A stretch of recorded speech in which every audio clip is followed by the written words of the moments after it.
হাত তালি দিয়ে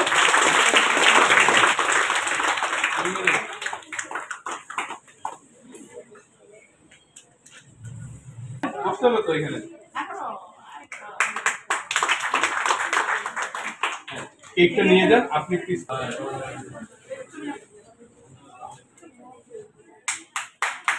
সবার হাতে একটা করে কাপ দিয়ে সবাই মগটা নিছেন না, মগটা একটু সামনে নিয়ে দাঁড়ান। আপনি বসে আছেন কেন? আমরা এই দাঁড়ান।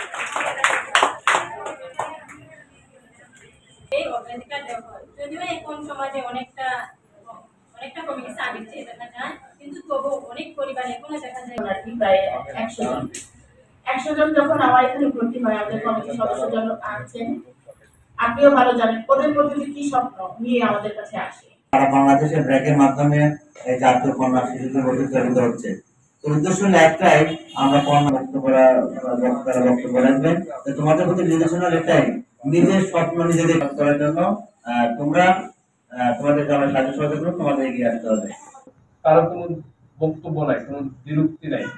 আমি এখানে যারা যারা আছেন আমি আপনাদের সবাইকে অনুরোধ জানাবো, যে যে মতের আছেন, যে পথের আছেন, যে ধর্মের আছেন, যে বিশ্বাসের আছেন, আপনারা আপনার পরিবারের একটা ছেলে শিশুকে যেভাবে দেখেন, একটা মেয়ে শিশুকেও ঠিক একইভাবে বিবেচনা করবেন। শুধু বিবেচনা না, সুবিবেচনা করবেন।